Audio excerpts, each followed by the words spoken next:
అలస్కాలో America Russia అధ్యక్షులు Trump పుతిన్ల భేటీ ముగిసింది. ఇద్దరి మధ్య దాదాపు 3 గంటల పాటు సమావేశం సాగింది. మరోసారి భేటీ కావాలని ట్రంప్ పుతిన్ నిర్ణయించారు.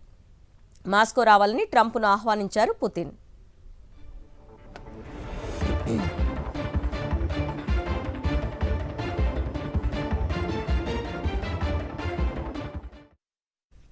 అలస్కాలోని ఎయిర్పోర్టుకు వచ్చిన ఇద్దరు ఒకేసారి వారి విమానాల నుంచి కిందకు దిగారు. ఇద్దరు ఒకరినొకరు పలకరించుకొని కరచాలనం చేసుకున్నారు. పుతిన్కు ట్రంప్ స్వాగతం పలికారు. B-2 బాంబర్తో పుతిన్కు స్వాగతం పలికారు ట్రంప్. అక్కడి నుంచి ఇద్దరు ఒకే కారులో బయలుదేరి అలస్కాలో మీటింగ్ హాల్కు వెళ్లారు. అక్కడ దాదాపు 3 గంటల పాటు ఇద్దరి మధ్య చర్చలు జరిగాయి.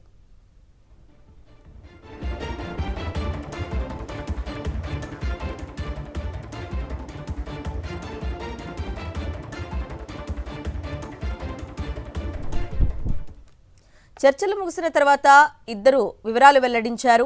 ట్రంప్తో తనకు మంచి సంబంధాలు ఉన్నాయన్నారు పుతిన్. చాలా కాలం తర్వాత ట్రంప్ను కలిశానని, ఉక్రెయిన్ ప్రధాన అంశంగా చర్చించినట్లు తెలిపారు. ఉక్రెయిన్పై ట్రంప్ తాను ఒక అవగాహనకు వచ్చామన్నారాయన. చర్చలు సానుకూలంగా జరిగాయని, కొన్ని అంశాలకు పరిష్కారాలు దొరికాయన్నారు.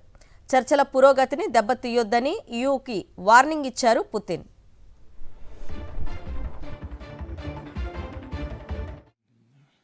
После наступления, которые могут наступить тяжелые последствия в виде боевых действий. И прямо сказал тогда, что это большая ошибка. И вот сегодня мы слышим, когда президент Трамп говорит, что если бы я был президентом, то войны бы не было.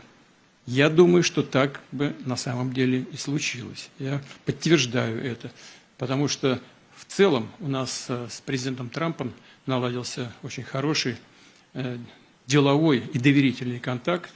И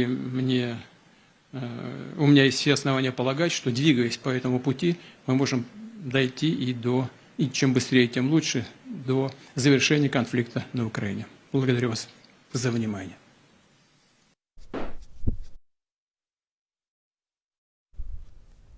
ఇక సమావేశం ఫలప్రదంగా సాగిందన్నారు అమెరికా అధ్యక్షుడు Trump.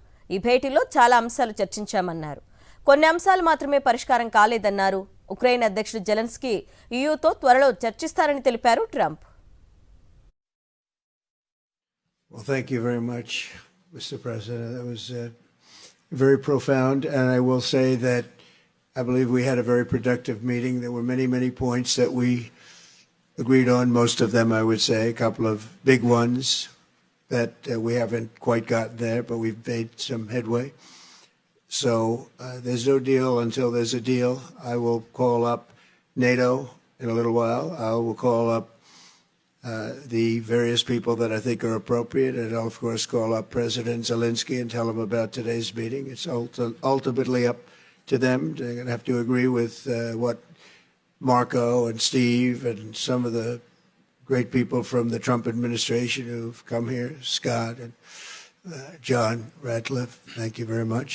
But we have some of our really great leaders. They've been doing a phenomenal job.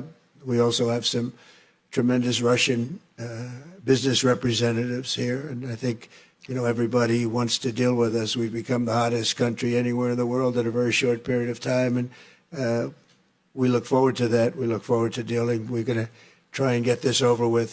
We really made some great progress today. I've always had a fantastic relationship with President Putin, with Vladimir. We had many tough meetings, good meetings. We were interfered with by the Russia hoax. That made it a little bit tougher to deal with, but he understood it. I think he's probably seen things like that during the course of his career. He's seen it all. But we had to put up with the Russia hoax. He knew it was a hoax, and I knew it was a hoax. But what was done was very criminal. But it made it harder for us to deal as a country in terms of the business and all of the things that we'd like to have dealt with. But we'll have a good chance when this is over. So just to put it very quickly, I'm going to start making a few phone calls and tell them what happened. But we had an extremely productive meeting, and many points were agreed to. There are just a very few that are left. Some are not that significant. One is probably the most significant. but we have a very good chance of getting there. We didn't get there, but we have a very good chance of getting there. I would like to thank President Putin and his entire team, whose faces, who I know in many cases, other than that, whose faces I get to see all the time in the newspapers. You're almost as famous as the boss, but especially this one right over here. But we had some good meetings over the years, right? Good, productive meetings over the years, and we hope to have that in the future. But let's do the most productive one right now. We're going to stop really 5, 6, 7,000, thousands of people a week from being killed, and President Putin wants to see that as much as I do. So, again, Mr. President, I'd like to thank you very much, and we'll speak to you very soon and probably see you again very soon. Thank you very much, Vladimir. Next time in Moscow. Oh, that's an interesting one. I don't know. I'll get a little heat on that one, but I could see it possibly happening. Thank you very much, Vladimir. Thank you. And thank